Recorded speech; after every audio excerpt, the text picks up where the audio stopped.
What's up, everybody? It's your boy Andrew L. Case, and you are now tuned into the Middle Initial Podcast. Today is April 19th, 2024, less than a week away from the NFL Draft. I'm here with my co-host, as usual, Jude A. Jackson, Kevin A. Lewis.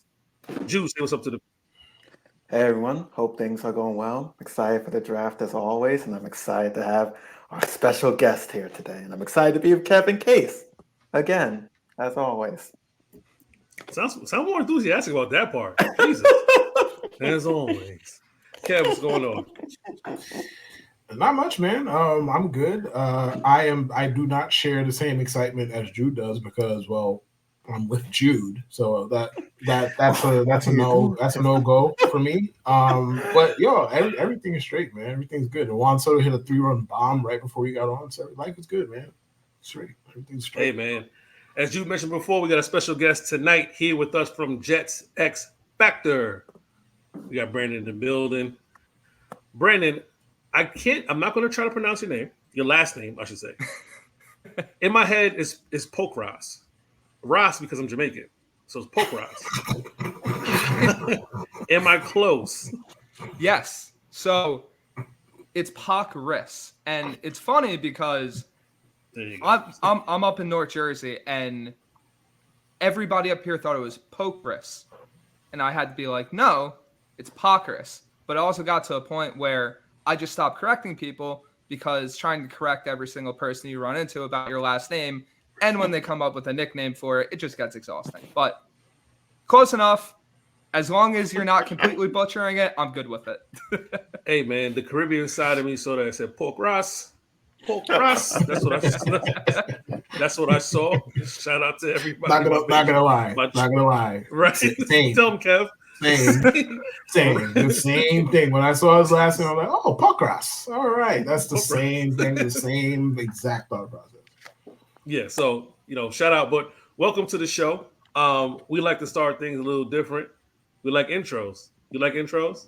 Here goes. You are now tuned in to the Middle Initial Podcast, bitch. Now everybody pod nowadays, but it pays when you listen to Jude, Kevin, Case. And in case you missed it, get your spirits lifted. Man, New York's getting covered just to be specific. When the beast will kick it, you get back. Yeah, listen one time, I promise you come back. Now we switching up a topic, you know that we come pack. And I don't want to say it, but bitch, we want plaques. In fact, we need that. Cause ain't nobody talk like the boys. It don't matter who you like or employ. We've been the best for a minute. Big brains could've went to MIT. But we like talking shit. Here's the MIP.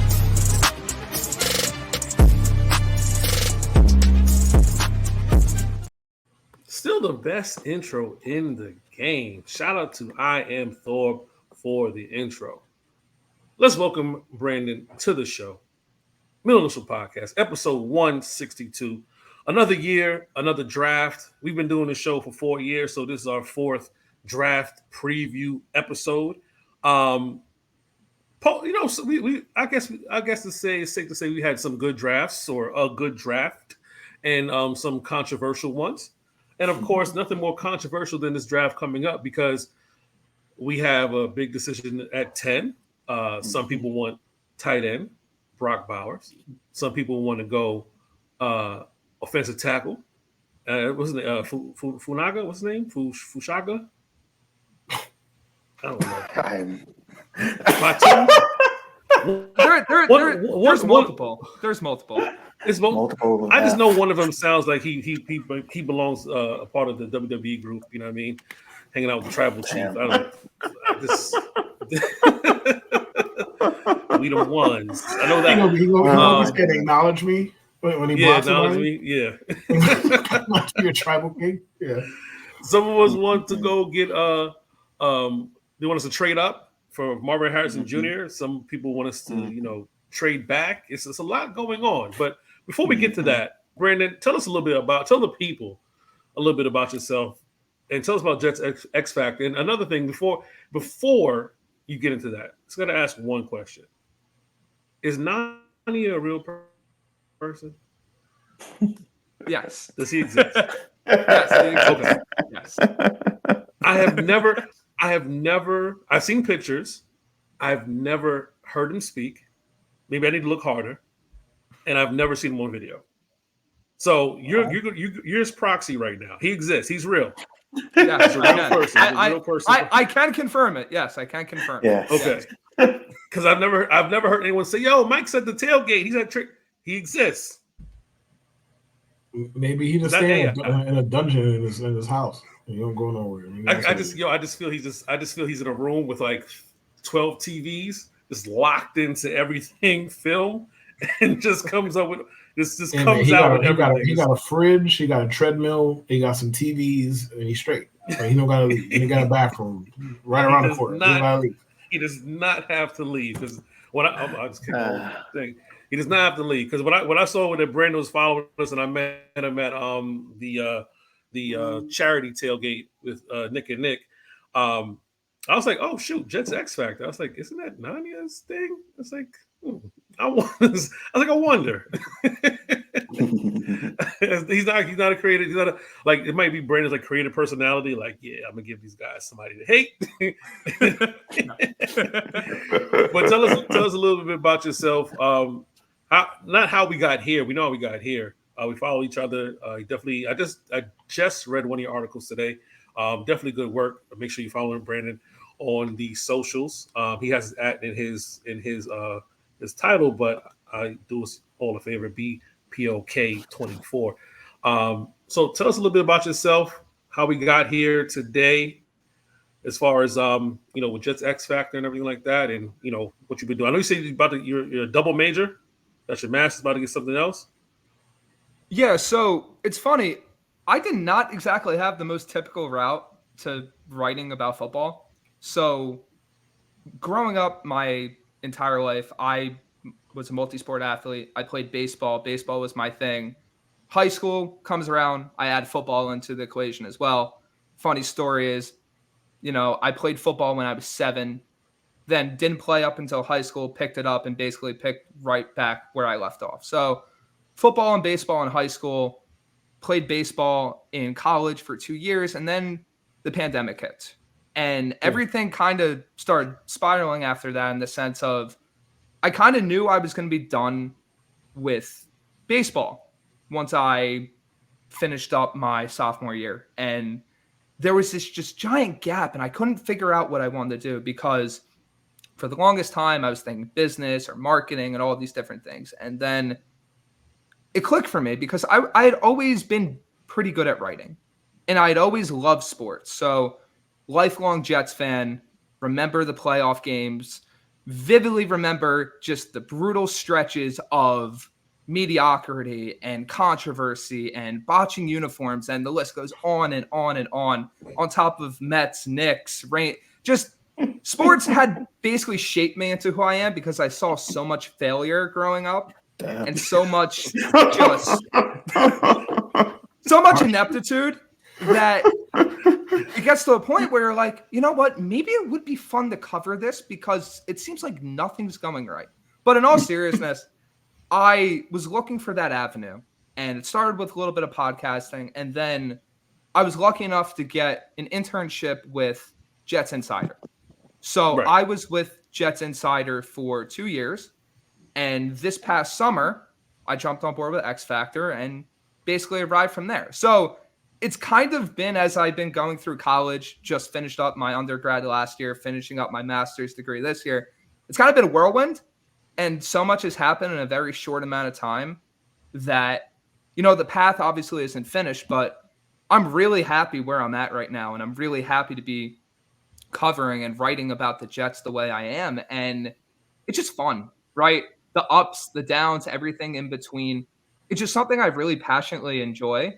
And doing stuff like this, it makes it all worth it, honestly. No, definitely got a bright future ahead of you, man. Like I said, I've been catching up, reading your articles. You have your finger on the trigger not the trigger, finger on the pulse, I should say, of a lot of New York sports, even keeping up with the J. Cole, Drake, Rick Ross beef and everything like that. So you're out there. I didn't know about the athletic background. I did not know about the athletic background. What position do you play in baseball and football? So baseball, I was a second baseman for the longest time. And then I had a coach tell me, you're a horrible infielder, go play outfield. And I was succeeding at this point. I'm looking around and I'm like, what is he talking about? And then I realized I can actually use my athleticism in the outfield, and I did pretty well. for whatever reason, the number one thing that I wasn't the best at was reading fly balls. Probably because my vision is horrible. It's why I have strong glasses. Right. And there's a picture in my living room that I have framed where I had a full extension dive and catch in our charity game that we were playing, got an interview out of it. And my teammates never let me hear the end of it because the only reason that play happened was because I ran 5 steps in on a fly ball that I could have easily caught on a routine play, and it turned into the best play I ever made. So that was the encapsulation of my field work in baseball. Hitting was always something I was good at. And then football, it was funny, right? Because I came in as a quarterback. Mhm. The problem is we were a very spread read option based team. And when I was playing JV my first year, we didn't have a running back. So I was carrying the ball 20 times a game for my JV team. And a lot of this was by design. And a lot of it was just me being selfish and wanting to just run the ball myself. One of my best friends from home, he tells me I should have just been a running back. I was a linebacker on defense. It probably would have worked out a lot better, but it was always fun having the, fame, quote unquote, of being the quarterback and doing all that type of stuff. You were the Derrick Henry of your school, huh? They were treating you out there like Derrick Henry. I was treating myself like Derrick Henry. Right. I was thinking more like Tebow or something like that. I don't know about Henry. He's doing it all. I mean, running and throwing and everything. He's doing everything. No, that's dope, man. Definitely dope. Of course, wishing you guys all the best. X Factor. I mean, well, not X Factor. 90 is, I guess, the more controversial of the pairing because it seems like people just hate everything he talks about, and I like it. I like his stuff, man. I like what he does. He definitely studies a lot of film, and he puts a lot of thought and effort into his work. In comparison to, I mean, I would love to have him on, on the episode, just to hear him talk about, the work, the amount of work he puts in, and how people react to it. But you guys doing an excellent job, doing great work over there. Like I said, I read your last article today. Definitely good stuff. Been trying to peek in every now and then to support what's going on. I know you're a Mets fan. I'm a Mets fan. Knicks, Rangers, all that stuff. So definitely rocking the shirt right now. Right. Listen, right now. I think last year New York last year I was very gung ho for Mets, Yankees to go to the playoffs and Knicks to do stuff and all that. I think this year is probably a little bit better for New York sports this year. The Rangers just won the President's Trophy. The Knicks won 50 games, and it looks like they should be able to get to at least the Eastern Conference championship, maybe. The Mets, after starting off 0-5, they go 10-3, and we're right back in the thick of it. And the Yankees the Yankees are wait until good. June. Wait until June. You know how June goes for the Mets. I don't hate her. I don't know how June goes. I just wanted to be pointed out that Jude is the one being the antagonist here. Listen, he's been in the Discord. When the Mets started off 0-3, he's in the Discord. Oh, him and Stefan. Season's over. Same old Mets. And as soon as they start winning, everybody's quiet. He starts, hey, what's going on, guys? Oh, wait till June. This team's gonna feel eventually. I'm like, geez, you did the same thing as last. Oh, you're telling me Jude moved the goalpost? Oh, of course he did. Of course he did. You know who he's good for. Anyway, know what happened. But yeah, go ahead. Let's talk about what we all are here for. When about all, I mean Brandon and maybe Kev. I don't know if Jude's here for this, but the 24 NFL draft. No, you're here. I'm only here for this portion, the preview of the draft. Listen, NFL is pretty much might as well be 24/7. I don't think there's ever been a chance to have a break from NFL. I'm not talking about football, period. People are trying to big up the UFL. I have not watched a UFL game. I'll say the same thing I said last year. You have to pay me to watch UFL, XFL football. I am not watching it. I'm not interested in guys who have no shot at the league. No shot to them. I don't miss football that much. We have college. We have NFL. It's good enough. I don't need to watch the G League of football. But for those who are deprived of seeing football action, but there's never really a break. The football season extends all the way until February, and then we're already talking about the draft. You know what I mean? And which comes in April. So it's never really a chance to break. Volunteer camp already started. Guys are coming in. There's never a break from football. So it's hard to not talk about football 24/7 these days. We try our best not to, try to include some Knicks stuff in there. You know, we have a baseball show. Black Diamond Pod is dropping finally. Guys, don't worry. Black Diamond Pod is coming out. They're recording on Sunday. That little snafu in the program and the scheduling and the talent, but we get it all together, and hopefully got some Brandyn could be a guest as a Mets fan. And maybe we get some Yankee fans to come on as well. But we're all here for the 24 NFL Draft preview. I'll start it here. The biggest story first was Caleb Williams, the Bears, what's going to happen. That story is now dead. Like, there's no one cares. It's pretty much, you know, Fields is gone, Caleb's a lock. There's nothing to talk about. The stories I think are interesting right now, and Brandyn, you can correct me if I'm wrong. What the Chargers are going to do at 5. What's Washington? What is Washington planning on doing? And what's Minnesota going to do with the 11th and the 23rd pick? But it does seem like there's going to be a lot of shuffling going on. What are your thoughts? Yeah, no, I think those 3 situations are definitely at the top of the NFL draft headlines. I know selfishly, I'd also say the Jets are one of the main factors because depending on how the order breaks, if you have a guy like Rome Odunze still there, well, the Jets take him or are they trading out because they feel more comfortable with wide receiver X, Y, and Z in the second round. But I think it all starts with Washington, right? Because whether the pick's Jaden Daniels or Drake May, I feel like that can send the draft in 2 different directions. Because if the Commanders go with May, which personally I think they should, then you have New England thinking about Daniels, which if I'm New England, I would take Daniels. I really like him as a prospect. I just like May more. And then you have the after effects of that with McCarthy. And then, okay, what's Arizona doing since it's quarterback, 1 through 4, and so on and so forth. I think you have a little bit of a change, but not too much if Daniels goes to, because then you have May sitting there, and New England should be all over that. Does that then spark teams to be more aggressive? Because, yes, it's in a different order, but because those 3 guys are still off the board, and New England doesn't have that opportunity to trade down where they might have if Daniels was still there at 3. Then you have Arizona looking, okay, is it worth it to pick Marvin? Or should we trade out for someone coming up for McCarthy? The Chargers, I feel like, are even more inclined to trade out. And then that brings us to the Chargers because I think J.J. McCarthy has a really good shot at being there.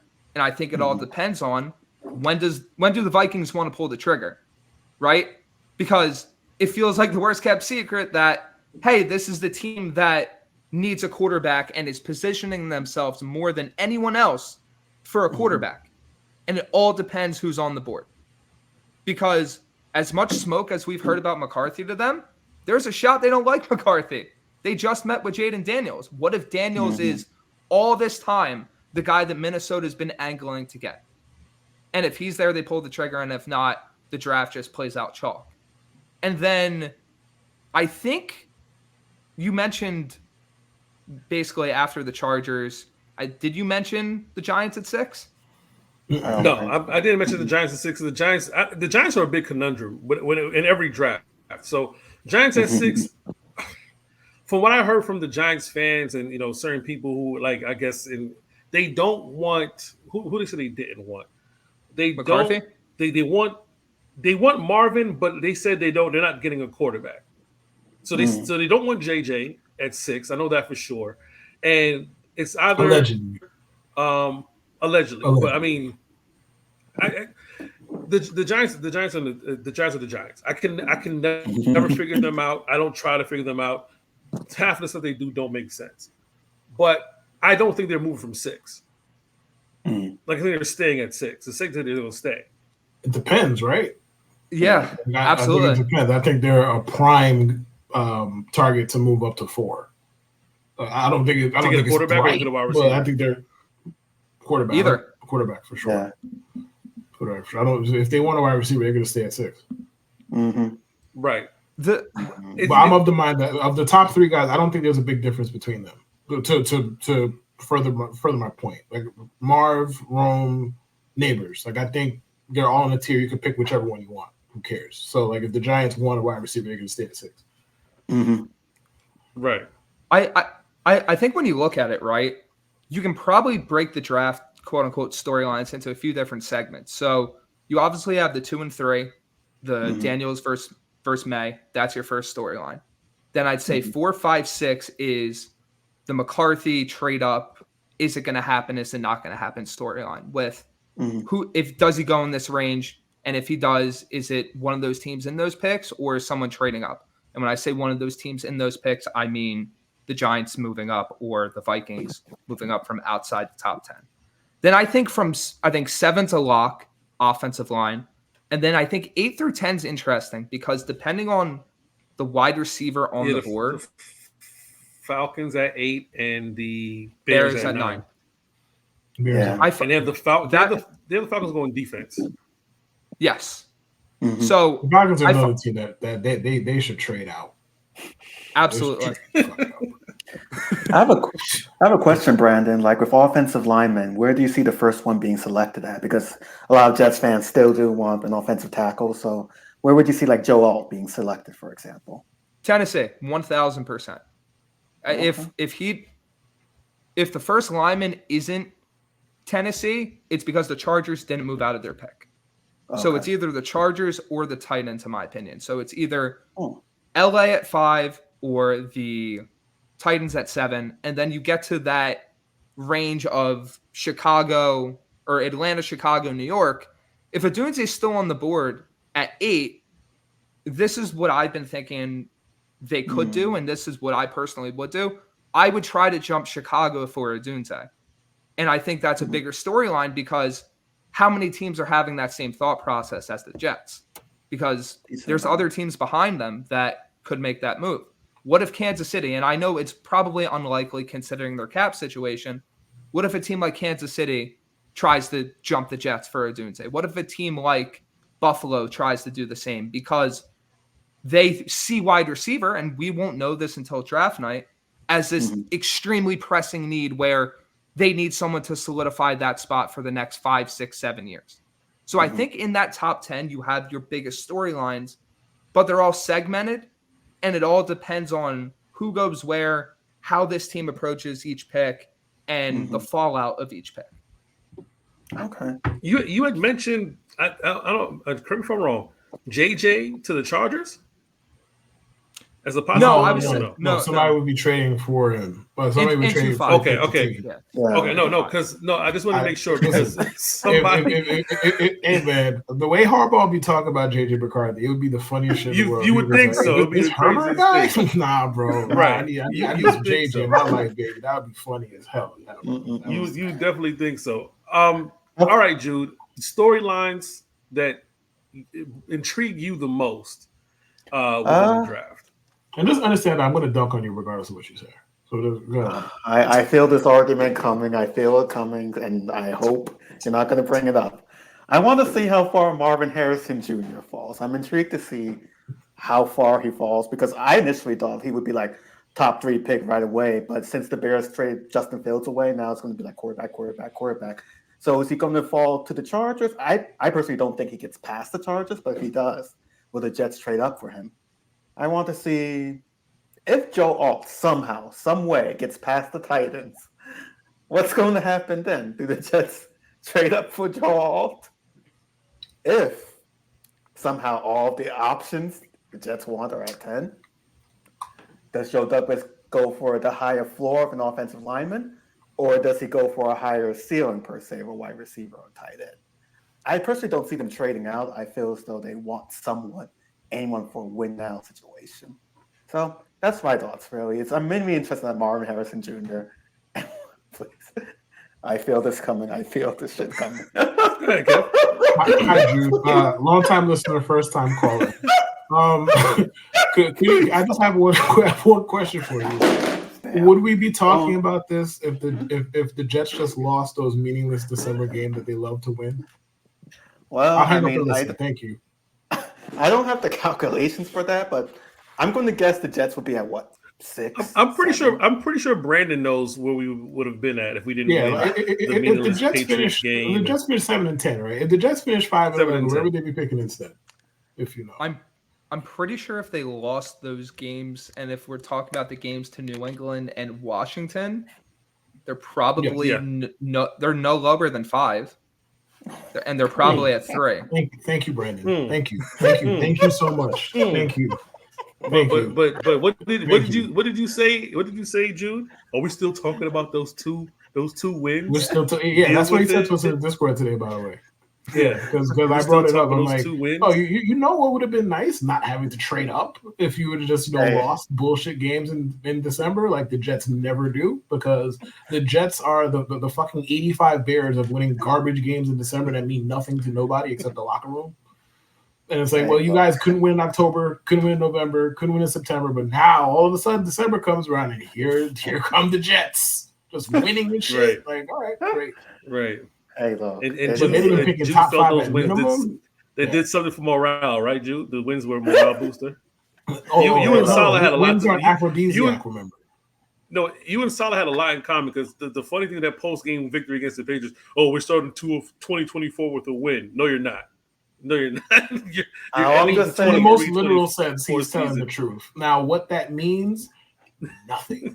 Nothing. Not a goddamn thing. That means nothing. You're 1-0 2024, baby. All right, great, bro. Knock yourself out. It's still the 2023 season. If the Jets traded up, I wouldn't have an issue with it. That's just how the cookie crumbles. Sometimes shit happens. Sometimes you win games. They played against Washington. They played against. We're not doing it. No. We're not doing it. See, here's the thing. If the Jets did this once, I could understand this point of view. Well, hell, or if it came from anybody but you, because I remember what was going on in 2020 when you were.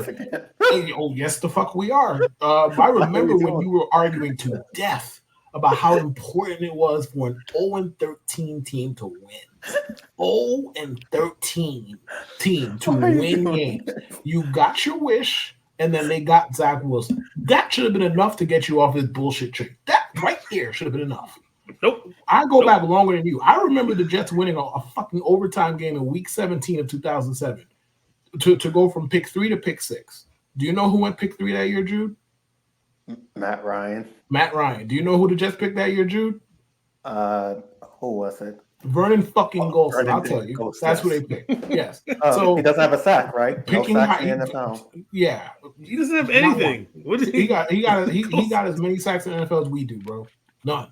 Zero. None. So he got a jersey and a helmet. That was it. And some money. Good for him. God bless him. Hope he's having a good day. Look, all I'm just saying is that if the Jets somehow got Brock Bowers at 10, I think most people would not be upset with that. And they'd be like, okay, there's a reason the Jets are picking at 10. It's not the point. It's not the point. That's not the point. But I will say thank you for bringing Bowers up. I will say the Bowers thing, I think one unspoken part is, and I get why. I get why, because the Jets' context is we don't give a fuck about shit but 2024, right? I think that's fair. We can all okay. Yeah. The thing with taking Brock Bowers at 10, and I understand 1,000%. He's not a traditional tight end. I understand that, and they say that about a lot of dudes who end up actually being used like traditional tight ends. Now, what the Falcons do is their business. They're the Falcons. They're incredibly stupid, right? Okay, so they do what they do. They're incredibly dumb. The 49ers use George Kittle more or less like an inline tight end. Now, obviously, George Kittle is one of the best blocking tight ends to ever walk Earth, so that's part of the reason why. But it's like, you take Brock Bowers at 10, right? And mind you, I'm not saying that's a bad decision. Do you? If you feel that strongly about the dude, take him. Like, I've seen the film. I understand, okay? The thing that's not talked about is, he has to be amazing for that pick to make sense. For the pick to be the right choice long-term and short-term. He has to be fucking amazing for that to make sense. Because put it like this. If Brock Bowers is the 6th best tight end in the league, that was a wasted pick. Oh wow! Like unless 5 of them are, unless we got Gronk, Jimmy Graham, like prime Jimmy Graham, fucking who's the kid of Detroit, Sam Laporta, and like 2 other like freak shows of tight ends. If this dude's the 6th best tight end in the league, you lost that pick. In my opinion, I understand that sounds crazy, and that's what it is, but the positional value does matter. To teams, it matters. To some more than others. Like we did watch in the last 6 years, somebody take a running back top 3. So yes, positional value matters to some of us more than others. But it has to come up at some point. I've yet to see that come up, and it's interesting to me that it hasn't. I'll besides the pushback from the Brock Bowers pushback, I'll save that for the storyline thing. There's been some smoke, and there's been some blowing smoke. The Patriots saying they're not a lock to take a quarterback at 3. It feels like they were blowing smoke, right? But again, it's the Patriots. Harbaugh at 5, not taking a wide receiver, and the philosophy being that we're going to run the ball, and they just signed J.K. Dobbins. It's pretty much telling you that if he's not taking Dobbins? Yes. Yeah, they just signed Dobbins. He signed J.K. Dobbins. So their plan is just we're going to sign every Baltimore running back. Bro, all right, bro. Like it doesn't seem like he's going to sway away from saying we're going to get offensive tackle. Like if he doesn't get one at 5, if it's not Joe Alt and he decides to go wide receiver, which he should go wide receiver. I think that's probably the pick that worries me the most. 5.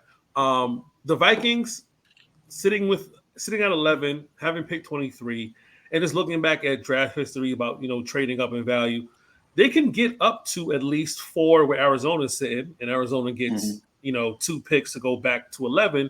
But who does Arizona take? Does Arizona take Brock Bowers at that point in time? Because you could imagine that, the receivers are off the board by the time we reach 11, unless, and this is like go to Brandon's point, Chicago. So you're looking at, all right, we say 1, 2, 3 quarterback. Let's say Minnesota trades up to 4 quarterback. That's 4 quarterbacks.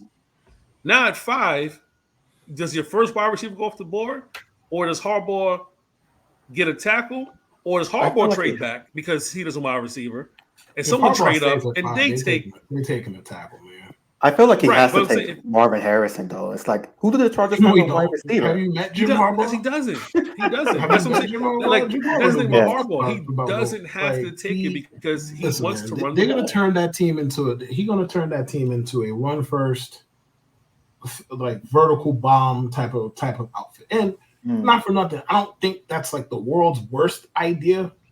But like, bro, I can't name any wide receivers on any team outside of Josh Palmer. Like, who plays for them outside of Josh Palmer? Seriously, clue. I'm asking. No clue. There's no clue. I think I might be lying by saying somebody named Quentin Jackson. Am I right? I might be lying by saying Quentin Johnson. Yeah, they draft. Yeah. Yeah. Oh, that's. I was, but that's what I'm saying. 1 through 5 could be a whole entire shit show. It could be 4 quarterbacks. A non-wide receiver at 5. Go ahead, Drew. Have you ever seen 4 quarterbacks taken back to back though? Like, has that ever happened? I don't think so. Yeah, I think the closest we can, we've had 3 quarterbacks picked in a row, and that's only because San Francisco traded up to take Trey Lance. When it was a 1, 2, 3, 1, 2, 3, 4, no, but it's possible because Arizona's like, listen, we could take a wide receiver, but if we know that Minnesota is going to give us this great value, and we know that Harbaugh is not going to take a wide receiver, it's possible where we're sitting, can we get a wide receiver? Now the Giants the Giants should definitely, if that happens, the Giants should definitely take a wide receiver at 6. 7, he's going to be alt. 8, Atlanta's basically showing hole for edge, and then at least Chicago at 9 take a wide receiver, and the Jets at 10 could sit there and say we could take Bowers, we could take a wide receiver, like. That would play out perfectly. Right. That would play out perfectly. Or they could take a tackle, right, Case? No. How would you feel if they did that, Case? How would you feel if you did that, Andrew? All right. So this is my whole thing with the draft for us sitting at 10. I have it at a flow chart. If we're at 10 and Brock, Odunze, and what's his name, Fashanu, whoever's at 10, and we take a tackle, I'm turning the TV off. And wherever I'm at, I'm walking away. We take a tackle when there's talent, I'm walking. If we're in a bar, if we're on live stream, I am walking out. I am done. Because that would literally make no sense for us to take a fucking tackle at 10. My other flow chart is if we're sitting at 10 and the option is Bowers in the tackle, I take Bowers. That's just take Bowers. He's a weapon. But but my perfect flow chart is we're sitting at 10 and we trade out of 10. Because after 10 we have 72. After 72 we have one I feel like 132 or something like that in the fourth round, something like that.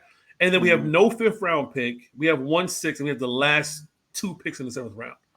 The Jets need assets, bro. Joe Douglas said he likes 10 players in this draft. 10 that he wants. And I'm pretty sure out of it. Why are we quoting Joe Douglas? No. I'm calling Joe Douglas because of this. Because his 10 is going to be 3 players and 7 undrafted free agents. That's what his 10 is going to be. Like if he said he likes 10, 3 of them he's going to draft, and the other 7 are going to be undrafted free agents because he's not finding 10 people with those picks. Not with those picks. That man didn't mean that. He's lying, just like everybody else. Lying. I'm supposed to believe out of however many draftees there are, he likes 10 people. I'm supposed to believe. What kind of sorry ass draft is this? Where he likes 10 people, bro. 10. If you follow Joe Douglas in his tenure here, Joe Douglas doesn't really blow smoke about what he wants. And Brandon, you cover the team in depth. Does Joe Douglas come across as someone saying, "Well, I'm gonna go left, but I really want to go right"? Correct me if I'm wrong. Because I feel like he doesn't blow smoke. I feel like not as much anymore. I feel like beginning of his tenure, he was very much like that, where he would say one thing and then the complete opposite's happening.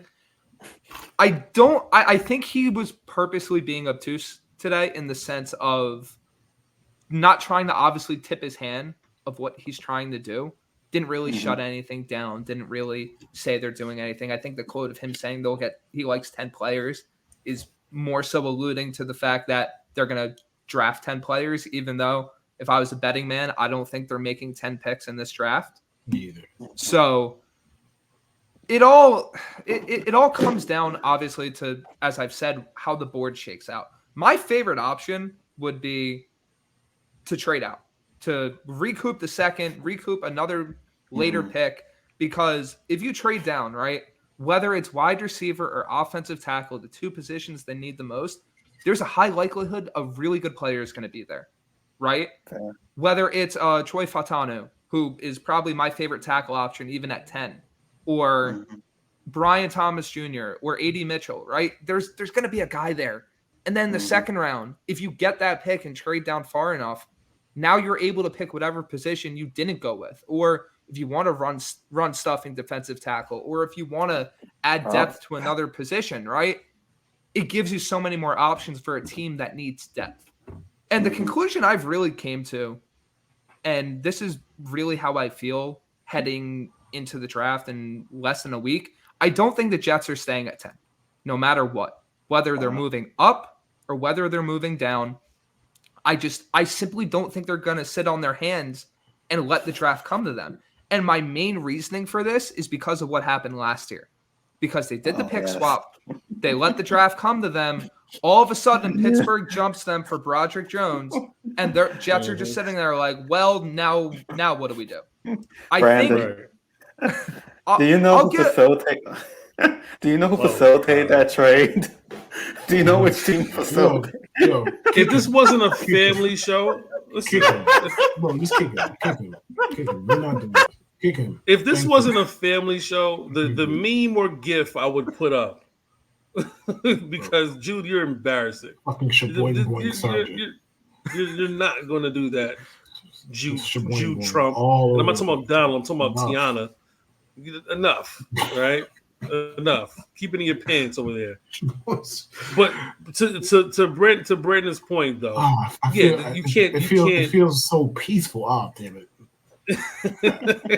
You can't. You can't sit there and you can't let the draft come to you. Not this year. Right. Not this year. Right. I gotta. You guys continue talking amongst yourselves. Have a call. All right. Yeah, there's definitely a sweet spot. Like I get what Kev's point was earlier, that if the Jets had lost perhaps one more game, they would have been in a sweeter spot to maybe trade down. Because I think like if your top four is probably like a top six, four quarterbacks are probably going to be taken. But that's just the way the cookie crumbles. But it would have been a decent Bro, spot. if you don't stop with the fucking cliches, bro, knock it off. That's not a cookie crew. We heard you the first 6 times in the show, bro. Yes, they lost some games that did not help them.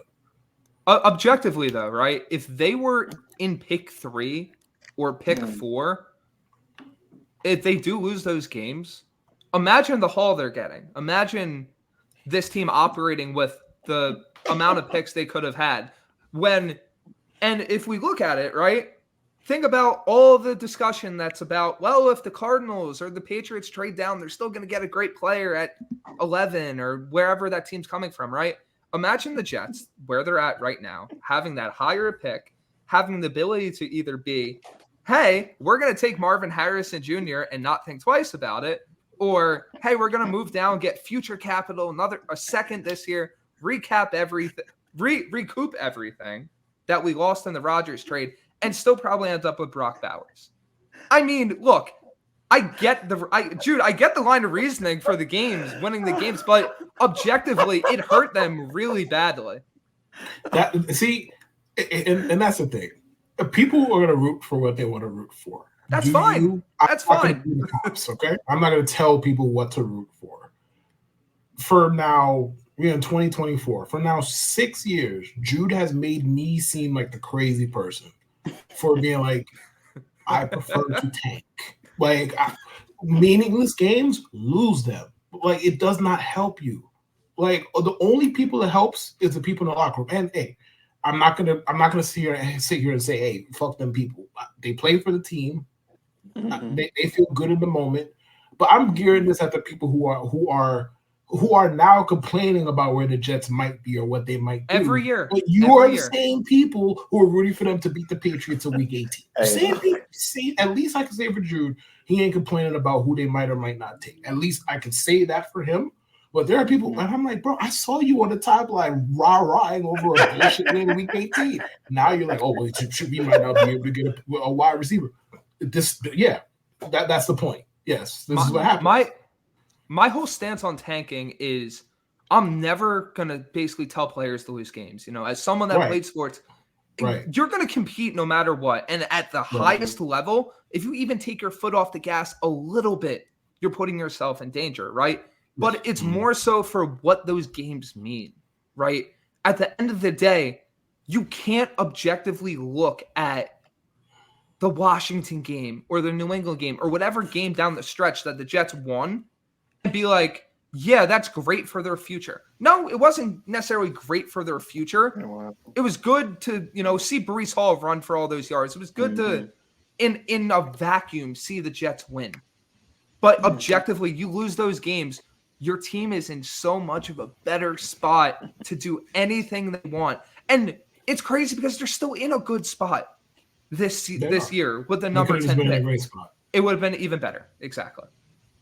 So rank in terms of desirability, rank what you want to see the Jets end up with as far as the first round draft pick goes in particular. Number 1, Troy Fautanu trade down. So this would be, I guess, like a team like Jacksonville or someone in the 15 to 17 to 18 range, or maybe Indy coming up for Bowers, like been floating out there. Maybe the Jets aren't as in love with Bowers as everyone has assumed they are. They get that second, and they're getting a guy like Fautanu or even Amarius Mims, who I would be thrilled with because he's in that situation is that the tackle from Georgia, or am I making that up? Yeah, okay. That's a Georgia one. Where that's a guy, hey, let him learn under Tyron Smith or Morgan Moses, whoever you decide, and you might have your left tackle of the future for 10-plus years, right? That way you're getting the second-round pick. And now with that second-round pick, oh, look, Lad McConkey we can get as wideout. Jets Ricky fans Pearsall. love Lad McConkey. Ricky Pearsall. Yeah. All these types of guys that could fall to the second round. Keon Coleman, which would give you something different. The wide receiver class is so deep to the point where my favorite option is you're getting the offensive lineman in round 1, and yet you're still picking up a guy that is going to be a day 1 contributor in round 2. That's option number 1. Option number 2 is I'm moving up to 8 for Rome Odunze. And why 8, right? 5, 4, 6, it's too high. You're giving up too much capital for a team that needs as many draft picks and as many depth options as really a team that is trying to compete needs. By only moving up to 8, you're most likely only giving up a 4th along with your 1 to move up 2 spots. You're ensuring that you get Odunze or Neighbors, whoever is there, and you're setting up your offense to be in a great spot. Now, the downside to that is you don't have as many picks, and you're probably not getting as high of a caliber offensive lineman. Why I feel like this is more on the realistic side, though, is we've seen how the Jets talked about Carter Warren. We know they still have a degree of faith in Max Mitchell. You'd select another developmental guy, but you're 3rd, and you could see the line of reasoning being, well, we're confident in these guys' ability to develop. We saw Odunze or Neighbors as this can't-miss prospect. We had to go up and get him. And at that point, in my head, I'm like, all right, they're going all in. They evidently know the line could be an issue. But now you have Odunze and Garrett, or you have Neighbors and Garrett for the next 5-6 years. Rodgers has an insane group of weapons, and you're rolling from there. Number 3. No, go ahead, Brandon. Go on. Number 3 for me, probably stay and pick Bowers, and that's a hair underneath that is stay and pick an offensive lineman. I see that as the same for me, where you're getting a really good player, but you're not maneuvering the board like I would prefer them to and what I truly think they're going to do. That makes sense. I was going to say, like, in terms of like moving up for a wide receiver, I saw like some fans were reflexively like, we got to pick offensive linemen. My thought was there have been more years than not where the Jets had like a decent, like maybe slightly below average offensive line. But the problem was they couldn't move the ball because A, the quarterbacks kind of stunk, and B, they had a bunch of NPC receivers. Like, look at the receiving core from the last like 12 years. How many total receivers would you say are like above average? Like total 5, 4, 5? Yeah, probably around that range. So it's like I'd rather not have to see Alan Lazard play much anymore and trade up a little bit to go 1, 2, 3 like good receivers than have to see him play and have an offensive line. I'll say this real fast, Jude. What the fuck is that display name? What the fuck is that display name? What is it? What is it? Jets won the game they needed to. Oh my god! Like, first of all, are we aware of what the word "need" means? Like, need. Which one of those wins did they need? What did they need them for? Well, morale. Mainly that Week 18 win, but I'm not going to go into it because I don't want to be real. Why did they need? We might as well, bro. We here. They needed that Week 18 win for what reason? Sometimes you gotta send Bill Belichick off with a loss. He was talking shit. Now he's in the snow, randomly in the snow. His team's awful. He's 4-13. He's watching whoever the fuck's Billy Zappi put up 3 points. Do you think he really cared that the Jets beat him in a Week 18 game that meant nothing for either party? I mean, he hates the Jets, so I bet he cared more than we think. Maybe not much more. He hates the Jets. And that result hurt the Jets. Oh, brother. You can stop me if I'm wrong. You can stop me at any point when I told you a falsehood. I have nothing to say. I have nothing more to say. Sorry, I have nothing more to say, but yes. But Drew, to your point about the wideouts, right? That would probably be my biggest argument about why trading up for a guy like Odunze would be worth it. Because everyone talks about, if we lose an offensive lineman, look who we have to start. If currently with the Jets roster, if Garrett Wilson goes down or Mike Williams goes down again, you're starting Alan Lazard. And if both guys go down, you're starting Jason Brownlee and Xavier Gibson, right? So objectively, You need to add more to that room and probably beyond the draft, whether it's an OBJ, an MVS. Obviously, not saying those guys would be upper echelon type players. Oh, but they're better than fucking Jason Brownlee. Exactly. So exactly. You want to let Brownlee develop this year and actually begin to work on his game, not throwing him back in as a starter when he probably needs that year to learn behind a Mike Williams, right? So wide receiver is just as big of a need as offensive line. And I just feel like offensive line gets way more, and it's very warranted, way more of that discussion than receiver. But there's a reason why the only two positions you're seeing mocked to the Jets in the first round are offensive linemen and some variation of a weapon, because they need both badly. Yeah. Brandon, I was going to say, I was talking to Discord about this, and one thing I was thinking about, and you can correct me if I'm wrong, but I feel like ever since when Andrew Luck retired, like 2019, because of all the injuries and everything, it feels like fan discourse in general has greatly overcorrected to like, if you don't have 5 like all pros or pro bowlers, your offensive line fucking sucks and you need to replace all of them right now. And it feels like the discourse has turned about that ever since we saw Andrew Luck get hurt. And it's like, what do you think about that? Do you think it's like, it's important to have like 5 pro? I mean, that's hyperbole, but you get what I'm saying. If a team has 5 all-pros or 5 pro bowlers on the offensive line, they better not be losing more than 3 games. Because it is highly, highly unlikely that will happen for any team, right? What you want is at least productive offensive linemen and offensive linemen that mesh together with each other. And I think where the discourse needs to head and where it eventually will head is, it's not necessarily about what that starting unit is. It's about the depth. And it brings up the point of why it's so logical for the Jets to pick that guy in the first round. Because you can have the best starting unit possible, but out of all positions in the NFL, and guys get hurt in the NFL all the time, offensive linemen probably get hurt the most.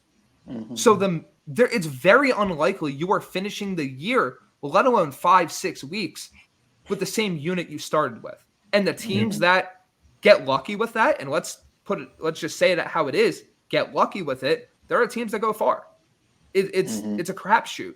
And the teams that survive those injuries are the ones that have decent depth.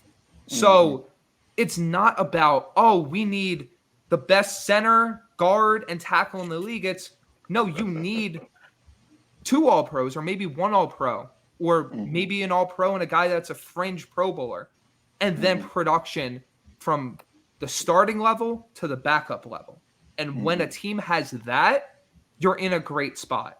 And then that brings you to another point, which I don't think the Jets personally have, and that's a completely different discussion. You need guys that can help develop these offensive linemen.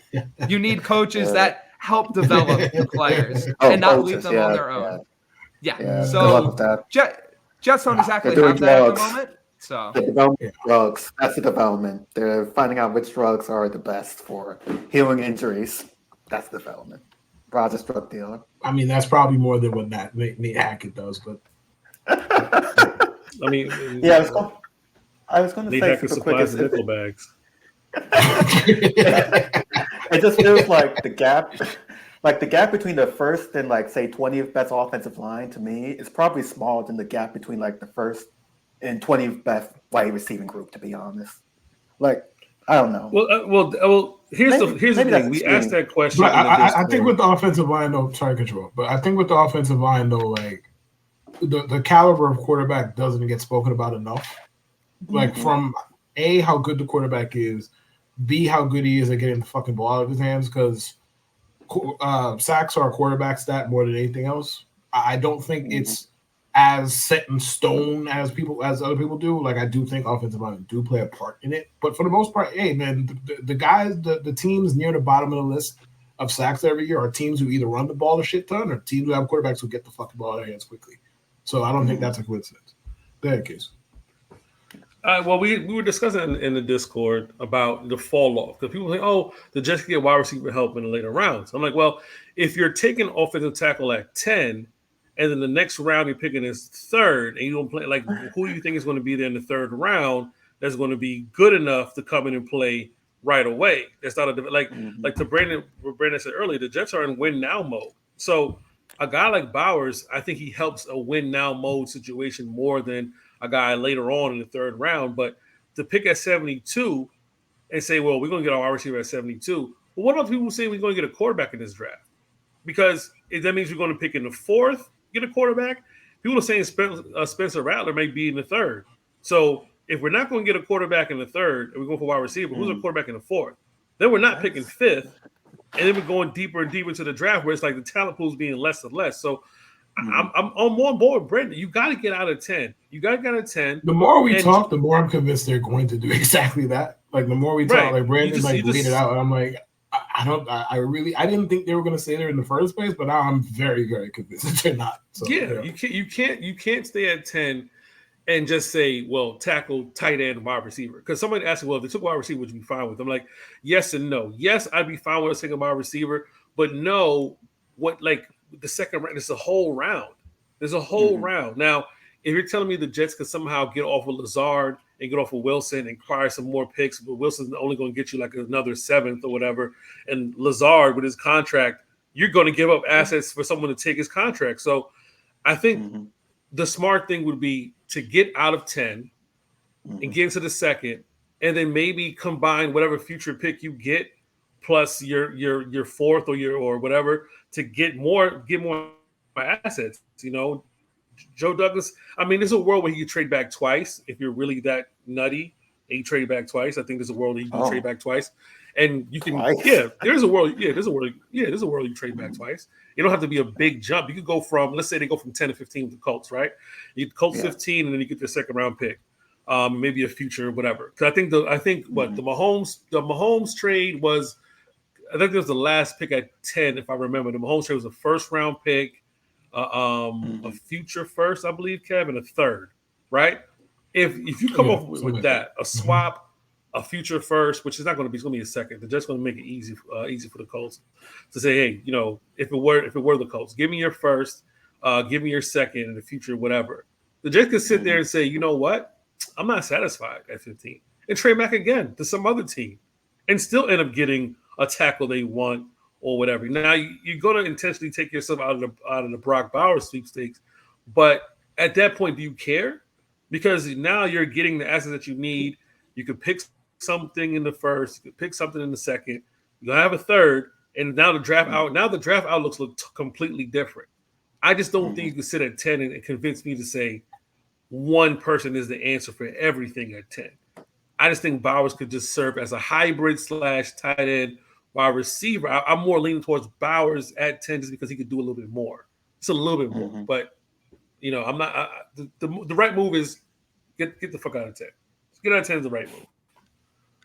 And like also, there's always the possibility, right? If they go with Bowers, what if they package both fours and a future second to get back into the second round of this year's draft and get that better offensive lineman? Like, there's different avenues they can take, but like I've said, I feel like it's a better move regardless to get out of 10, because as much as I love Bowers, I feel like Odunze helps more if you move up for him. And as much as I like Bowers, I feel like moving back and getting that offensive lineman still, and then getting another shot to pick a receiver or a tight end or another position that you feel like is necessary is better than just standing pat.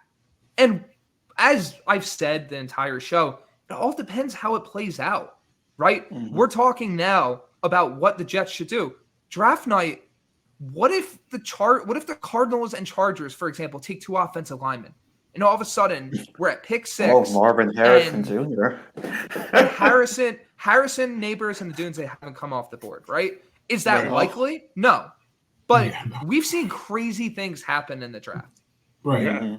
And one of the things we're going to get into right now, crazy things, is top 4 quarterbacks. Maybe not in a row, but who do you have as your top 4 quarterbacks in this draft? In order. In order. Give me the cop out. In order. Caleb's number 1, because there was a point in time where I felt like Drake May could take him over, but then you sit back and think about it again. what he had to deal with at USC this year was just insane. The fact that if he didn't score, they were giving up points and he would immediately be in a deficit. And the fact that he had to make so many different things happen with a weapon group that wasn't up to par with what he had the year prior. There's just so many different things I feel like he can do on the field that the other guys in the class don't do consistently enough that I can't rank Caleb any lower than 1. Number 2 for me is probably my favorite player in the class in Drake May. There's something about the way he operates on the field where when I've watched him, I'm thinking in my head, are people missing things with him? Because he feels like, and I'm not saying he's directly what Herbert was, but he feels like another guy in the Herbert mold where his situation caused a lot of different things to go wrong for him this year. Whereas if you watch him in 2022, he's arguably the best quarterback in college football if Caleb didn't exist. The way he was just firing the ball all over the field and making every possible throw and really good athleticism, his ability to get out of the pocket and make different things happen. I just feel like outside of Caleb, every quarterback is more situation dependent. I'm very confident in May's ability to be a really, really talented and really good quarterback. He just needs to go to the right spot to where he doesn't get in his mind, and we saw this, perfect example being Josh Allen, of him being Superman on every play and trying to make everything happen by himself because he knows that he doesn't have the support. But May's my number 2. Jaden's my number 3. And I'm a huge Jaden Daniels fan. I grew up watching LSU football. The Burrow season was my favorite college season of my entire life. So I already watched some Daniels last year. He is an electric athlete and an electric playmaker that got so drastically better at all the things that NFL quarterbacks need to thrive with. He's able to go through his progressions. He hangs in the pocket and he can deliver great passes to the deep areas of the field. When I watched him, though, something that wasn't exactly easy to pinpoint, but I feel like I noticed a bit, was he was inconsistent under pressure. So there would be some times where he hangs in the pocket and delivers a strike when he's under pressure. Yet there's times where he takes off and scrambles, and because he's the best athlete on the field, every single team he plays against in the SEC, he's breaking off 60-yard touchdown runs, which should not be discounted whatsoever. Right. But there's other times where he's going into that scramble, and because he doesn't avoid contact, he's getting lit up. We saw what happened in the Alabama game. We've seen what the types of hits he's taken, right? And other times when he's under pressure, he's skipping the ball in the middle of the field. He's skipping throws that normally, under different circumstances, he's hitting. So I feel like even more so than May, Daniels is situation dependent. Might his floor be higher than May in that first year? Yeah, because he's an insane athlete and he can make things happen. But if he doesn't learn how to avoid contact, and if he doesn't get, I'd say even marginally better at standing in the pocket and not immediately booking it, then I think he could be a bit shakier than a lot of people think. That's not to say, though, that I don't think he's going to be a great quarterback or a good quarterback at the very least. I think he is. There's just some things with him that worry me heading to the next level. And it all really revolves around the pressure aspects, not anything to do with him playing the quarterback position. It's just, and we saw this happen, right? Zach Wilson. Zach Wilson can make every play on the field. He can do everything possible. And it was against much lower competition, albeit. But we never really saw that consistent sample of how is this guy under pressure. He gets to the NFL, one of the worst quarterbacks I've ever seen under pressure. And there are a couple of words that you added there that probably, if you just took them out, they would still apply. Brother, you took that thought right from my brain, bro. I was like, are we sure those 2 words that was necessary?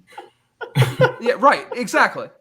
But you're not going to know until you know. And I think Daniels, if he lands in Washington, it's a pretty good support system. He'll be able to work with McLaurin, work with Dotson, and have a good floor immediately. I worry about him if he goes to New England, on the other hand, because you turn back to what you play with and what you're comfortable with. he takes off running in certain situations where he doesn't have the talent to succeed. What does that lead to? So he's a very great player that is situation dependent. And I just like May is situation dependent. Number 4 is this is very interesting because off potential, I'd say McCarthy, but off production, I'd say Penix. I feel like Michael Penix is extremely slept on.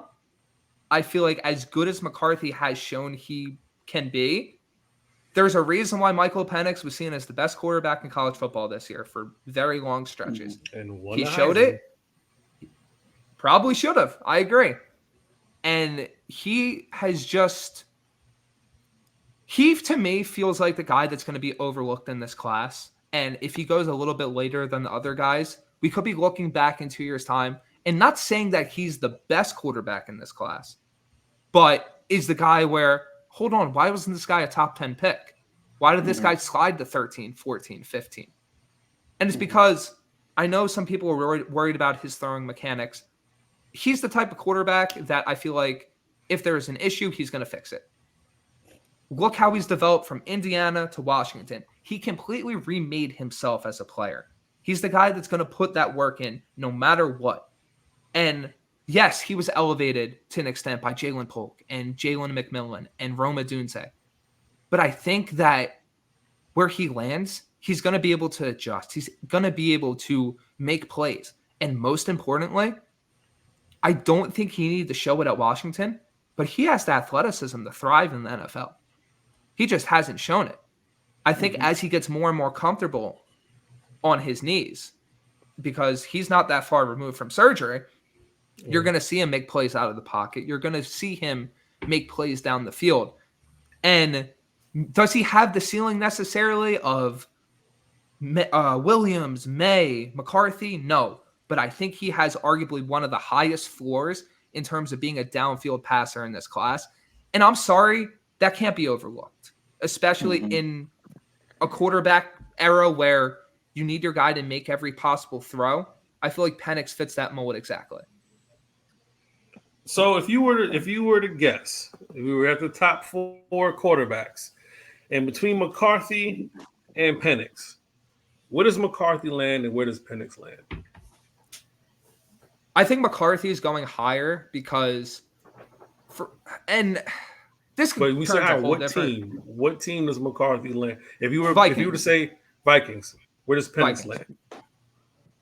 I think Penix lands either with the Raiders or Denver. And I think the Raiders is way higher because my hot take is the Raiders might be trading up or could trade up into the top 10 to get Penix. Because I think Pierce... Come on, Vegas, trade to 10. I'd love it. I think Pierce is going to fall in love with him and be like, I'm not waiting for Denver or in the case that Minnesota doesn't trade. I'm not going to wait for him to fall to us. We're going to get our guy. And I think in that system with that coach, Penix is going to thrive. And with McCarthy, look, Sam Darnold's not a upper echelon quarterback, but he's a type of player that can carry you for 12 games. He's going to give McCarthy enough time to sit and watch a little bit, which is a completely different tangent about what teams should do when they draft guys, because I feel like too many guys are thrown into the fire. But Minnesota is the perfect landing spot for any quarterback. I would feel so confident, whether it's May, whether it's McCarthy, whether it's Penix, whether it's Daniels. Whoever goes to Minnesota, I'm feeling very confident about their odds of being the best year one guy. Because you look at that situation, they have a better offensive line than almost any other team that's looking for a quarterback. They have arguably the best weapons group with Justin Jefferson and Jordan Addison than any other quarterback would have. And without a shadow of a doubt, the best head coach and play caller that any rookie quarterback will have. So Minnesota is definitely a sweet position. I think Vegas is more attractive than people are letting on, because Antonio Pierce is what Jude likes. He's a player's coach. He talks the shit. I want to run the ball a million times. I want to build on defense, stuff like that. And people genuinely like who he is. Yeah. To be a rookie, we think Jude likes talking shit. Well, I mean, Jude likes talking shit in the context of we're going to play defense and run the ball. He don't like talking. He don't like his quarterback talking shit. He likes that caveman ass football, right? Right. He likes that monsters of the Midwest football, purple people eaters, steel curtain football. I love that I missed the old days bullshit from him when he just started watching football 14 years ago. In 2009. He started watching football after HD was invented, and he saw I missed the old days. What? Right. Yes, I missed the old days where teams played defense. I don't know what's going on right now, but it isn't defense. It's the old days. Something. But that's another thing too. There are teams behind the Jets that need a quarterback. Vegas, you got Denver, you got Minnesota. I think there's a world where Denver stays where they're at because, Peyton wants to develop a quarterback. He wants to develop a quarterback. I don't know who that quarterback is going to be, and if they don't have the assets to trade up. They don't, right. And if not those guys that we mentioned, it's going to be a reach. And could who that do they reach have as their starter right now? Jared in Denver? Stidham. Oh yeah, they're going to trade up. Yeah. Could that reach? But could that reach be a Bo Nix to Denver? Because there has to be a reach. I think JJ McCarthy is going to be the biggest reach in the draft. I think it's going to be the biggest reach. I don't see it in JJ. I think the way Harbaugh plays, he coaches that. Listen, they ran the ball more than he threw the ball. In the 2 years he started, they ran the ball way more than he threw the ball. People talking about pro style and everything like that. I've seen some tape. I feel a little Zach Wilson 2.0 in him, where it's like there's a lot of. All right. Is it because of his face? All right. Listen, he looks like Zach. He looks like Zach. The only difference is he plays for a bigger program, and he won a national championship. This is not some staunch JJ McCarthy defense, but him and Zach Wilson are nothing alike. No, I'm not saying they're alike. That's it. I'm saying they're alike. I'm saying that what I'm feeling is the overreach to say he's top 5 or whatever. I feel is an overreach for JJ McCarthy. In comparison, so you feel like the situations are similar. Okay, fair enough. Right. I'm not saying I'm talking about play style. I'm just feeling like what's like the hype behind it. But Denver has to get a quarterback. And I feel like they're going to overreach and go for a Bo Nix because what else are they going to do? What else is Denver going to do? They don't have the assets to trade up. What are they going to do? And Sean Payton is such a freak. They could trade down, yeah. They could trade down and get Bo Nix. But Sean Payton is such a fucking maniac.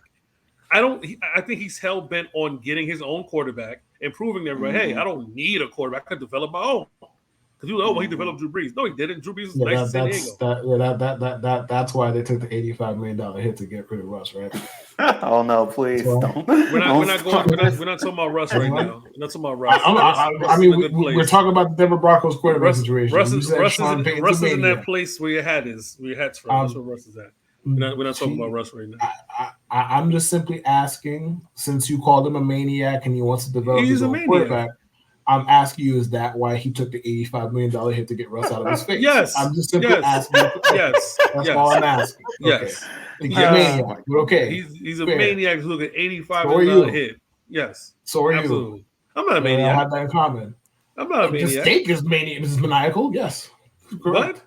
This take is maniacal, my brother. What take? We're not gonna derail the show. You already tried to. We're not gonna derail the show. No. I was getting my little jab and I was gonna walk back. No. Anyway, I'm not. Yeah, let's move. Anyway, I have no Denver is desperate enough to go nuts with quarterback in this draft. There could be 4 quarterbacks. There could be 4 quarterbacks taken in the first round. Back to back. It's a possibility. I don't know how high the possibility is, but it's definitely a possibility. But outside of quarterback, I put that like 15%. Like the top 4 going quarterback. I put that like 15%. Maybe slightly less. 10. Let's go with 10.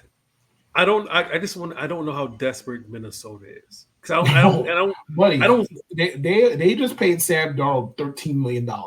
He's going to start. They are very. But remember, I had said it.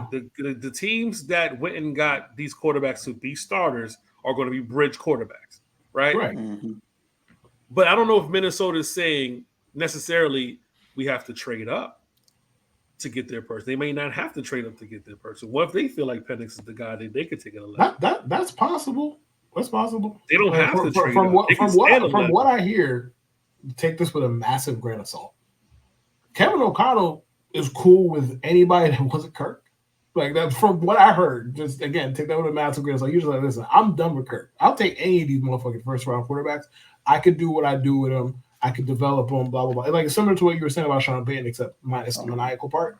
Like he thinks he could develop his own guy, and he just like, bro, I'm done with Kirk. He don't run the offense the way I want it to be run. Imagine I'm shut up. Imagine hating a quarterback who's gotten you to the playoffs. That's what you want. Getting to there's the curveball.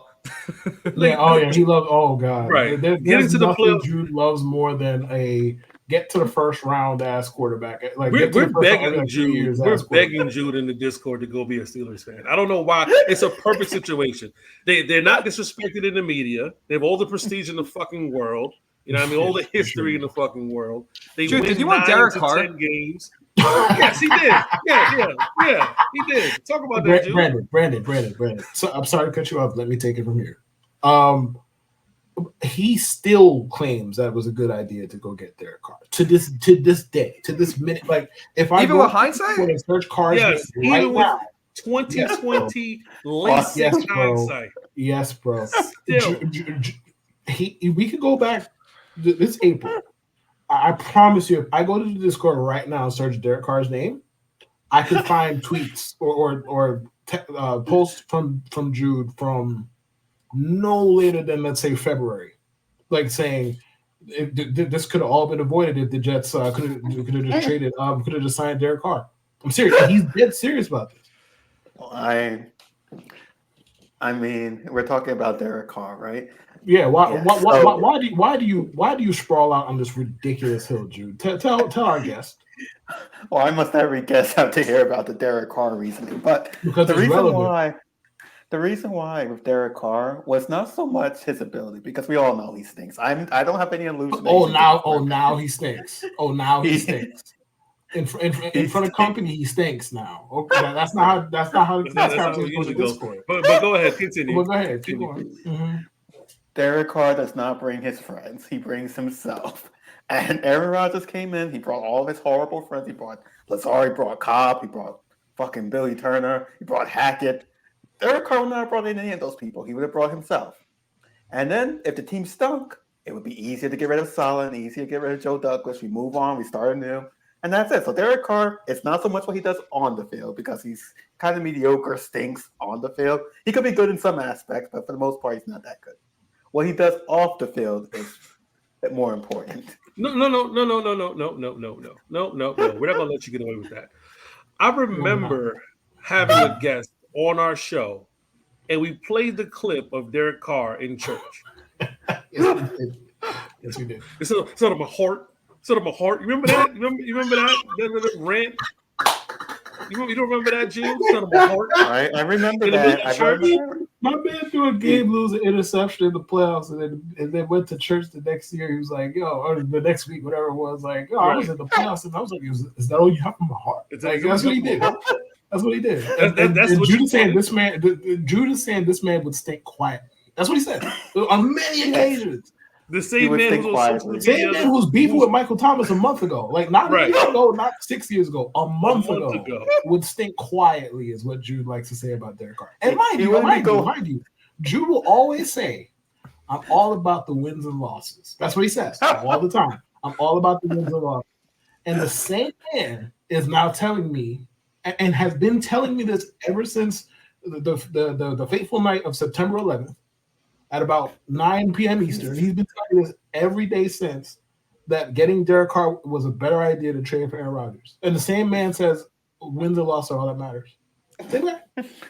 It's about Go on, Brandon. All I gotta say is the New Orleans Saints would disagree that it's a lot easier to get out of Derek Carr's contract than it would be Aaron Rodgers. They just restructured his bum ass too. On top of it, yes, exactly. Because they're paying him too much money, and they screwed their cap because of it, and now they're paying him more money. I understood the thought process in the moment. Like, there were people who were like, "Oh, do this," and you're not giving up the draft assets, and in a vacuum, that's fine. But once you have the hindsight and you still believe it, I can't get on board with that. I'm sorry. Once you have the hindsight and you still go with it, bro, they couldn't even win the NFC fucking South, bro. The NFC South was winning. The NFC South was being the smartest moron, and they couldn't do that. Still, it was being the skinniest fat person was winning the NFC South, and they still couldn't fucking do it. And I still got to hear from Jude. He likes to use this one that makes me want to throw a brick through his window. We should drive the car. It legit makes me want to throw a brick through his window. Like, but also, what Brandon doesn't know, maybe he does know. Jude has had a long-standing hate for Aaron Rodgers for no reason other than he was a good quarterback, and he had a problem with Mike McCarthy. He loves Mike McCarthy, and he hates Aaron Rodgers' arrogance. Bro, if I could do anything as good as Aaron Rodgers throws a football, I'd be the worst. Bro, it could be as simple as playing beer pong. Like, if I played beer pong as well as Aaron Rodgers threw a football, I'd be the worst person on earth. And that doesn't even make you no money, bro. But why is he so arrogant? He does the belt after touchdown. So fucking what? So what? And at least Rodgers, the last couple years, to give you legitimate reasons, because we all know we ain't gonna go. Right. But Jude on this bullshit for long before Aaron Rodgers ever spoke a word. Yes, I'm gatekeeping the Aaron Rodgers hate. All Aaron Rodgers hated have to come through me because I was the first one that hated Aaron Rodgers. On this show, by the way, too. So and you hated him for really dumb fucking reasons. And now everybody hates him for legitimate reasons, and now you're gatekeeping them, which makes no sense. Because if you were a fan of the show when Aaron Rodgers was in Green Bay, he hated him then when he was winning MVP. And he loved Mike McCarthy's goofy ass. So loved Mike McCarthy. Loved Mike McCarthy. And Mike McCarthy's doing dick in Dallas.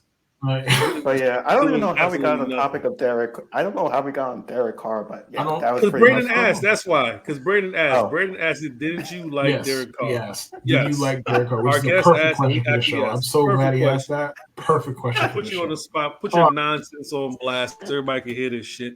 Sick of it. Yeah. But on top of that, though, Jude feeling the way he feels and noticing that the Jets are not bringing anybody from the Packers this season, like it. You can pretty much tell this should be Aaron Rodgers' last season in New York. It should be. It may not be, especially if they win, but if they don't have the type of level of success, it should be. I don't know how far this regime can go after this season without a significantly deep playoff run. Like a wild card is not going to cut it. A divisional. Wait. Time out. Hold on. You think Woody Johnson will fire them after a wild card loss? I mean. Listen, because it's new contracts, you know what I mean? That means new contracts. It's Woody Johnson. I know what it means. You telling me? I understand they gave Rex Ryan another 4 years after the two NFC championships and stuff like that. It's the worst two combination of things you can get, bro. Woody is a moron, and he does not like to fire people. So. They make the playoffs and make the first round, and we got people like Jude polishing their knobs and Woody Johnson's mention all year long. Oh, they're gonna get extensions. It doesn't matter if they lose 38-0. It does not matter how the game. They're gonna get extensions. I'm just saying, it feels like this is an all-in season for the Jets. Sure is. Like in comparison to everybody else in the league, this is all in. You would think that the Steelers would have that type of anxiety, but Tomlin's going to get an extension. Tomlin's going to figure out how to win 10 games. Tomlin's going to figure out how to win 9, 10 games. Pittsburgh is not going to replace him because his replacement would have already been in the chamber because they're not going to fire him. If Bill Cowher has had some bad seasons in Pittsburgh and didn't get fired. Bro, like there's one notable difference between Bill Cowher and Mike Tomlin. I completely understand. But as far as wins and losses, that's where the difference. Tomlin has never lost. We've seen Cowher and Pittsburgh lose. Yeah, they had like some 5-win season there. Yeah, you're right. Right. So what I'm saying is they're moving. They're moving with a sense of urgency, but also with a sense of saying we're also building for something past Tomlin. The Jets are moving to win now. They're moving to win now. Eagles are moving to win now. Eagles are winning. Like, listen, if we don't get this shit together, you guys are out of here. Gone. Everyone's gone. Yeah. They're taking former Jets and Giants.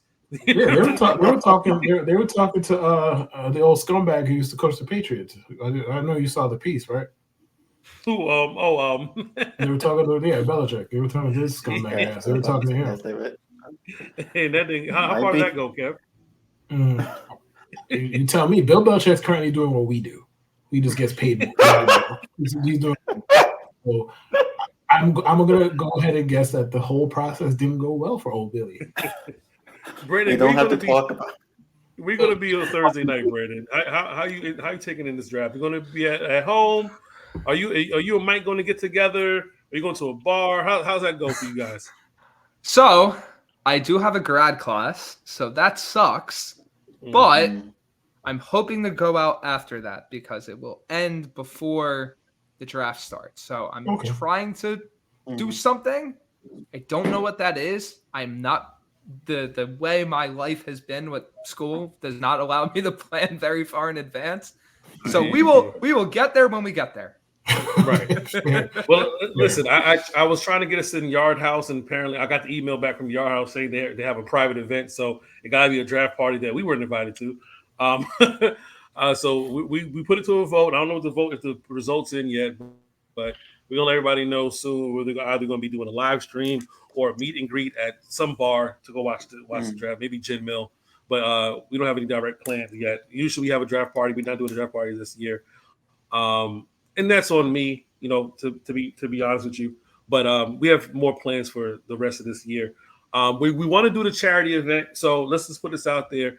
Streamathon and my pod gives back. We've been doing this almost 4 years this year. And everybody's getting to the charity game, you know what I mean? And I think it's time that we put our hat in the ring. So we have an idea. We're partnering up with Nicole. She's going to help us find a nice, accommodating Airbnb in New Jersey. We want to have guests come out. I think Kai Cenat doing a stream.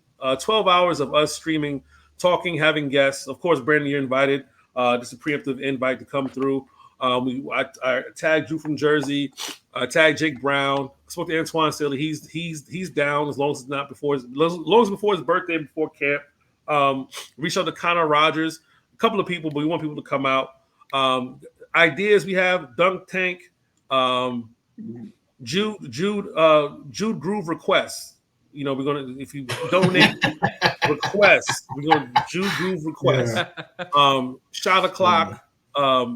Kev paid compliments. You have to pay Kev, pay us. Well, donate, I should say, so Kev can compliment Jude. So now I want to see. Whoa. 20-second time out on the court. Whoa. I have to agree to this. But listen, this is charity. This goes one of two ways. This goes one of two ways. I don't show up, or we do that. You showing up. Or we don't do that. It's for charity. It's for charity. Who's going to donate a lot of money? Andrew, look at me good. Look at me good.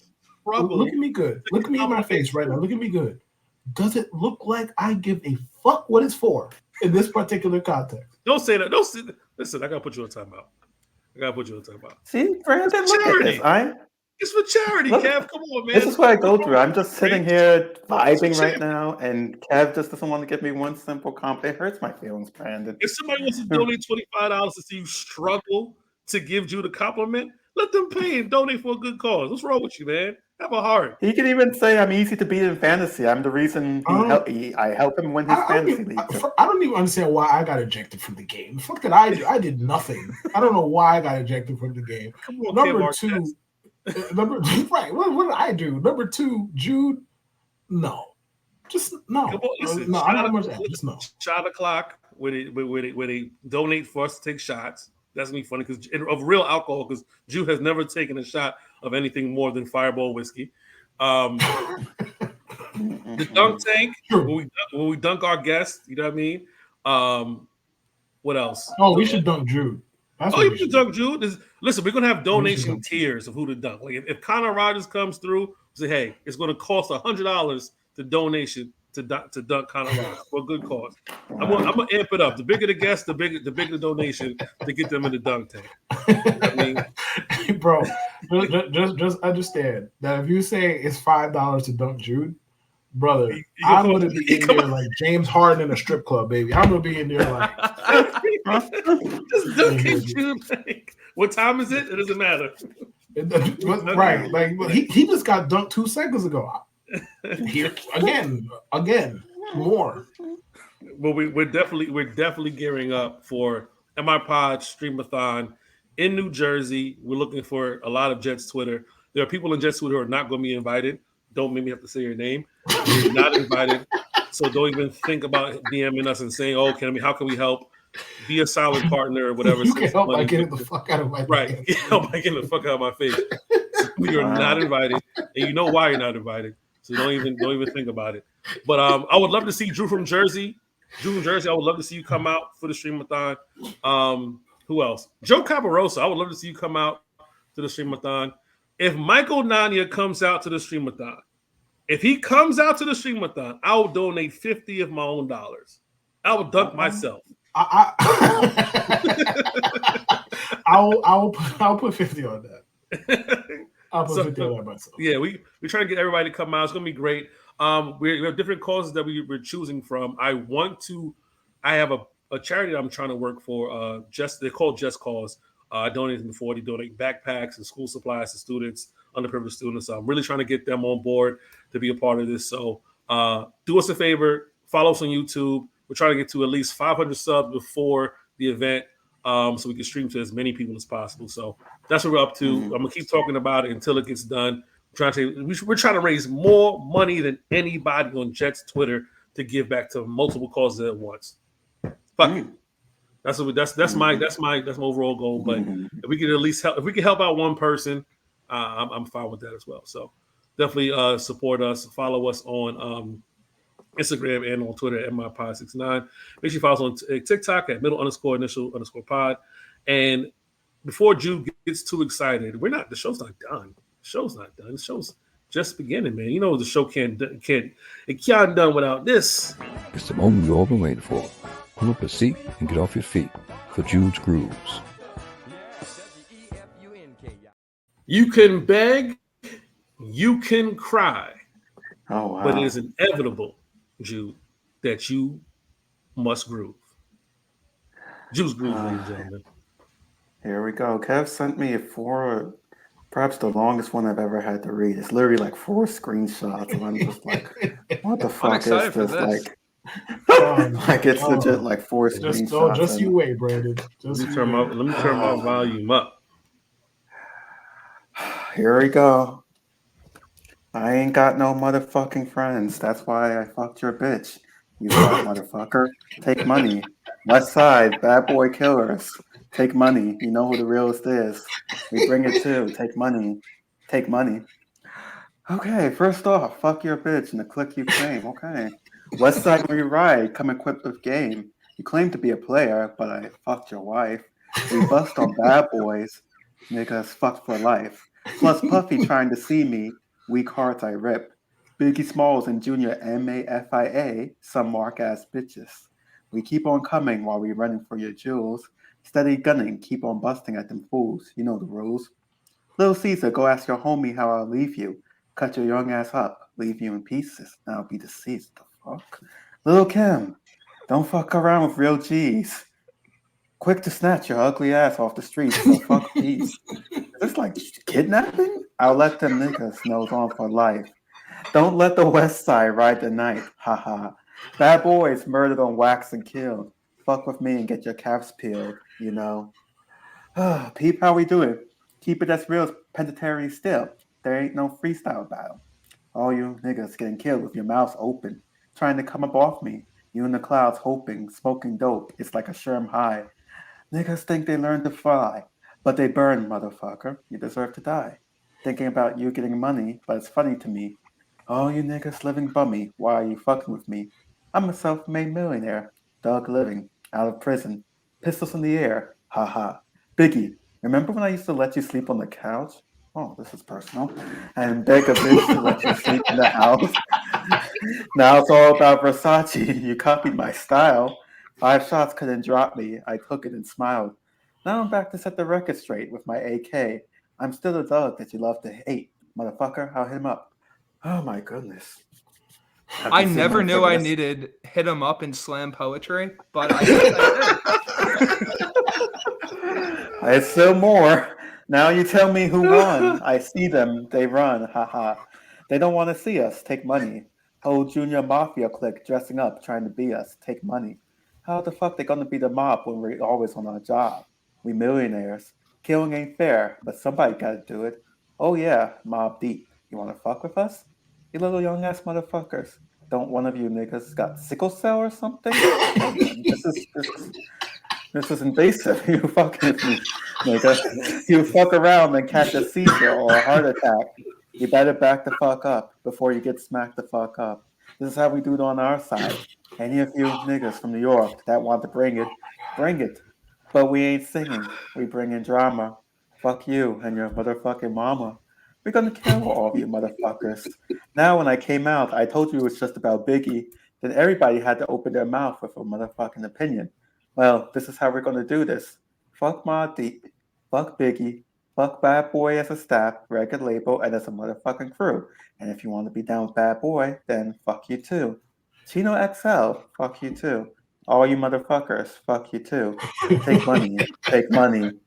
All of your motherfuckers, fuck you. Die slow, motherfucker. My 44, make sure y'all kids don't grow. Wow, this is crazy. What the fuck? Oh, damn. You motherfuckers can't see us or see us. We motherfucking thug like riders, west side till we die. Out here in California, nigga, we warned you. We'll bomb on you, motherfucker. What the fuck did they do? We'll do our job. Thank you, mob. Nigga, we the motherfucking mob. Ain't nothing but killers and the real niggas. All you motherfuckers feel us. Our shit goes triple and 4 quadruple. Take money. You niggas laugh because our staff got guns under their motherfucking belts. You know how it is. When we drop records, they felt. You niggas can't feel it. Read the realist. Fuck them, we bad boy killers. We killers. We killers. We killers. What is this? Like, I want to know what exactly did they say that warranted this? Like, wasn't it too much? Too much. Too much. It's a long story. Too much. Yo, when Kev said what we do for to pick a song with Judes Grooves, I was like, Tupac, hit him up. all the beef songs that are out there right now with Drake and Cole and Kendrick and Ross, it still pales in comparison to what Tupac did to Bad Boy. And you know why? Because that man drove to whatever studio mad as shit, and then did mad that's all. That's all this is. There was no lyrical skill needed for this. He was just mad as fuck. That was real hate. That was real. Right. He was just mad as shit, bro. You gotta be mad as fuck to be like, don't one of you niggas got sickle cell or something. You gotta be really mad, buddy. Yes. He named people I didn't even know existed in the rap game. He said Chino XL. I'm like, who? Right. He don't know who that is. Who? Still don't know who Chino XL is. I have no idea who Chino XL is, bro. He said my fofo make sure your kids don't grow. I was like, damn. Insane. What? Like, that's crazy. Like, Jude read the sickle cell line and said, man, this is invasive. Invasive. Yeah, it's like, what? Oh my god. Yeah, I don't know what's going on with this rap beef. Like, this rap beef right now with like J. Cole and Drake. I'm like, it feels kind of soft, bro. It's tepid in comparison to what dudes is really like. It's funny. I'm entertained, but it's tame. Like Rick Ross and Drake, that ain't even real beef. That motherfuckers just roasting each other in public. Right. That's all this is. Like they probably keep on the side about it. You go, white boy. White boy 18 times. I do have a question about that. Did Drake text himself pretending to be his mom? Because like I saw that text that Drake sent his mom, and I'm pretty sure that is. I don't know what he did, but there's no chance he texted. He texted his actual mother. Zero shot. Zero. No, that's all I can say for sure. Rick Ross just went to like when the track was fire. Don't get me wrong. It was a talking for me because he was like white boy, and I was like, damn, like, bro, why are we going there, bro? It's like doctors with no underwear on, man. What? He said he got a nose job and he painted on six pack. He kept talking about his nose, like he told he's got a nose job and he had surgery and no underwear and doctors, and kept calling him a white boy. And it's like, damn, bro, what's going on? Him saying that didn't disappoint, man. And now they're having an Instagram battle about whose house is bigger. Yeah, oh yeah, Jude heard that part. Remember when that felt very personal. Like, damn, you really it was you really out this man. It was personal. It was personal. The closest in my lifetime that someone's come to that was when Pusha T dropped that track against Drake, and I heard at that point that was some of the because I was born in 2001, so I wasn't alive for the Tupac Biggie, but I went back and listened to this, and I'm like, wow, that's really, really personal. And then when Pusha T dropped, I think it was Story of Adidon, I'm like, yeah, that's personal. That's he outed his son.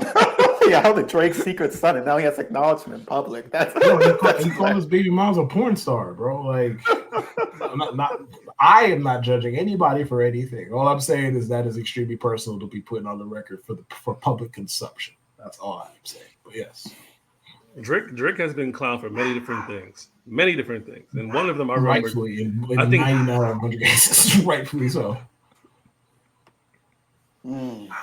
Yeah, that was an intense song. Wasn't it T.I. who said somebody peed on him? Okay. Didn't T.I. say somebody peed on Drake's leg or something like that? Yeah, you don't remember that? He was like somebody. No. One of his bro. Either T.I. somebody was like, yeah, somebody pissed on Drake. He pissed on Drake's leg. Like, right, bro. I think the show should end, not because we should stop talking, but there's nowhere to go but down from here if we're talking about Drake. I'm just saying Drake. There's nowhere to go. Drake is rumored to be pissed on. Drake wore blackface. Drake was denying a child, and now Drake is being called white boy, and his nose is fake, and he has painted on abs. It's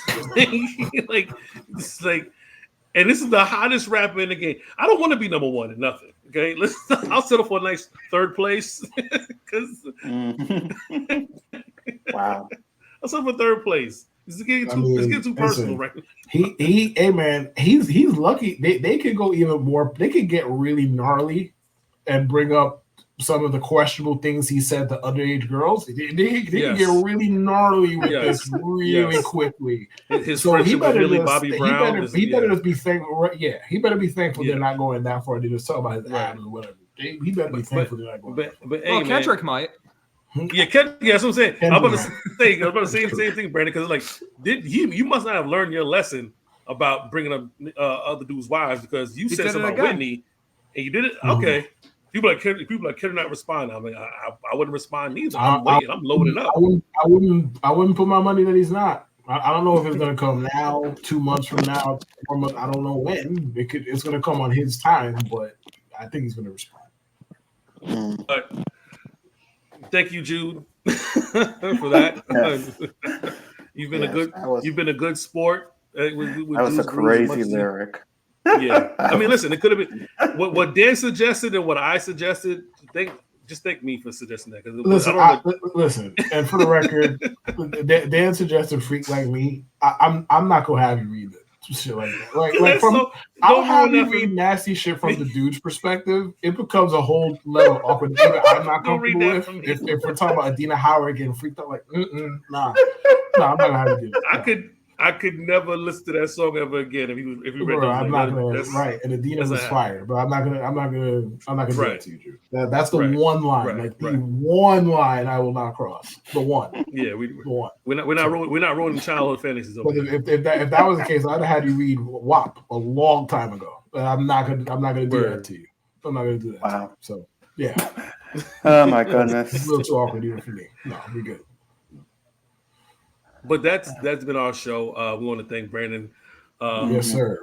I'm not going to try to say his last name because you said it, and I feel like I'm gonna mess it up Pokrass. Close. That's all I got. That's all I got. No more. That's all I got, man. I'm hitting the exit, bro. That's all I got. That's crazy. Follow Brandon on Twitter at BBOK24. Follow Jude Truth at Jude Truth. Follow Kevin Lewis at KLEW24. A lot of 24s on this episode. And listen to the podcast Only Two Teams That Matter with Kevin Lewis and Coley Mick on the Underdog Fantasy Network. Shout out to the Underdog Fantasy Network. Again, follow us on TikTok, middle_edition_pod on TikTok. We just had the video hit 4,000 views for the very first time. Shout out. And make sure you follow us on Instagram and on Twitter at MIPod69. Any final words before we go, Brandon? All I want to say is thank you guys so much for having me on. This was an absolute blast, and can't wait to come on again. Yes, sir. Definitely appreciate going you. to have you on again. Appreciate you for giving us your Appreciate time. you. Thank you. And stay inspired by 69. Oh, I got a name. BPOC. Peace.